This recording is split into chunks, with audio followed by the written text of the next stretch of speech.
I'm Rob Skinner, and this is the Rob Skinner Podcast. I'm sharing today from one of my favorite scriptures, and that is Jeremiah chapter 32, verse 39, which says, I will give them singleness of heart and action, so that they will always fear me for their own good and the good of their children after them. Listen as I talk today about the power of focus. All this and more on the Rob Skinner Podcast.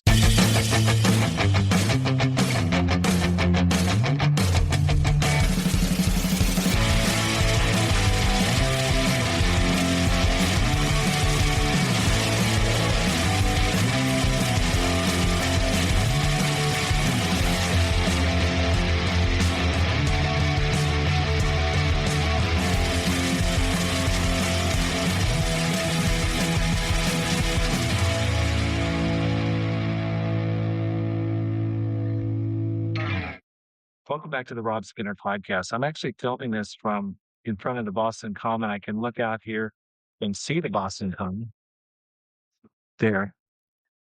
It's a really, really nice place. And my goal is to inspire you to live a no regrets life, make this life count, and multiply disciples, leaders, and churches. When I was nearing graduation from high school, I woke up one day and I realized, oh, I don't have a plan for college. I know this is crazy, but I had a good time in high school. I wrestled, I joined clubs, I served in student government, and I finished with a solid B average. It was nothing great. It was not really amazing at all. And I got a couple C's in chemistry. I got C's in algebra too. And I never really thought, I know this sounds funny, but never really thought much about what's going to happen after high school. I assumed I'd go to college, but that was just kind of something kind of very vague. And when I finally started looking at my options, which was like my final semester of my senior year, I realized I could go to college, like a state school, like Sacramento State or Chico State, or I could stay home, attend Sierra College, which was a junior college or community college, and try to transfer to a university like UC Berkeley, which was kind of like a super stretch. And I knew that there's no way I could get into UC Berkeley or a real top level school straight out with my grades. It was just so mediocre and just average. It wasn't bad. I wasn't a bad student, but I wasn't great either. I was just, I guess, B's above average, but not really. Anyway, I decided when I graduated, I'm going to go to UC Berkeley. And so that was a good goal, but that meant humbling myself. All my friends were heading off to universities. They had done a way better job of organizing, planning, preparing, getting ready for that. And they were going to different places. They were going to different schools. I was commuting to junior college. Took me about 35 minutes to drive from Nevada City, where I lived, down to Rockland, California, where Sierra College was located. And I remember that summer or the spring of my senior year, I had a dream. It was actually a nightmare.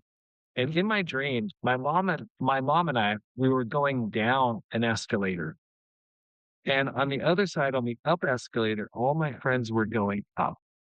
Now, it doesn't take like Freud to figure out, okay, what's the dream analysis on that? Here I am going down the escalator. All my friends are going up. And I just remember waking up going, oh my gosh, I'm going downhill. We passed each other in the middle on that escalator. And that's exactly how I felt like my life was going. At that low point, something really clicked. I don't know what it was. I just got determined. And so the first week of my freshman year at Sierra College, so junior college, I walked into the guidance counselor's office and I said, what do I need to do to go to UC Berkeley's business school? That was the upper division, junior and senior year business school. And she looked at me and she paused and she said, well, you need to get straight A's from now on. You can't get any B's.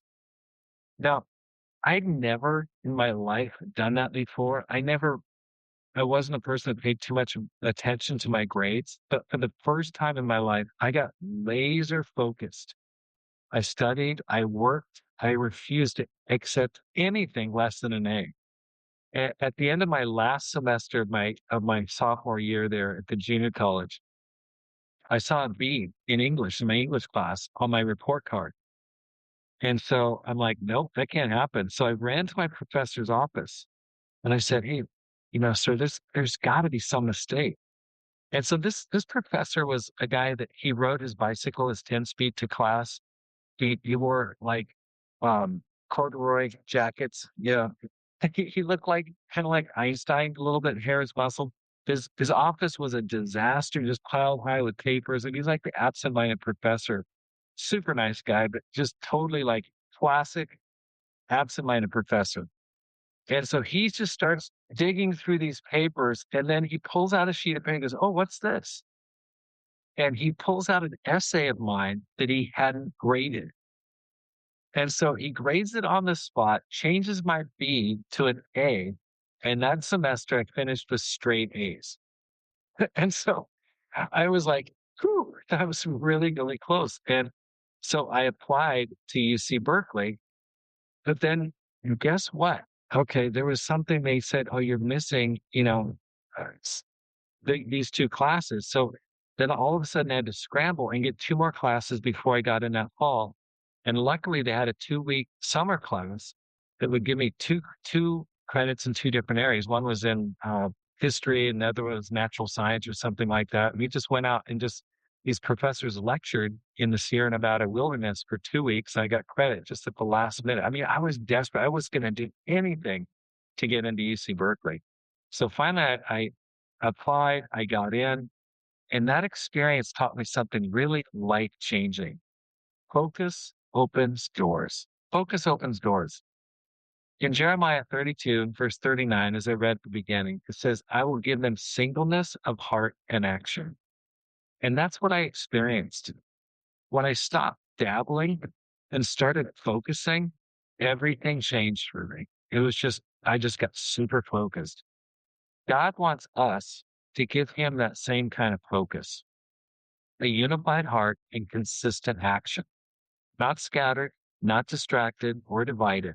And look what he says it's for their own good and the good of their children after them. Okay, it's not just like he's like attention hungry and just, I just want all the attention on you. It's for our good. It's for our good and for our children's good. Focus isn't just about productivity. It's about blessing. When we fix our minds on God and direct our actions towards his purposes, our lives flourish and the next generation benefits too. Many believers want to do great things for God.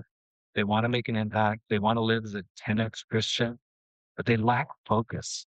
Jesus warned that the worries of this life, the deceitfulness of wealth, and their desires for other things can choke the word in making it unfruitful. What's the antidote? Ask God to give you singleness of heart and action. Decide what matters the most to you and stop scattering your attention on what doesn't. Work on your character. Invest in people. Lay up treasure in heaven. That's the kind of focus that changes eternity. That's the kind of focus that a 10x Christian has. Focuses and he gets things done for God. Thanks for listening. Here's how you can help support the program. First of all, sign up for my weekly newsletter. The link is on the show notes. Secondly, read and review my latest book, The 10x Christian. I'm doing this program because I want you to be a 10x Christian. You can find it on my website at rodskinner.com, or else you can go directly to amazon.com and buy a copy. And when you read it, please review it. Let me know what you think. Because my goal is to inspire you to live a no regrets life, make this life count, and multiply disciples, leaders, and churches. Have a great day and make this life count.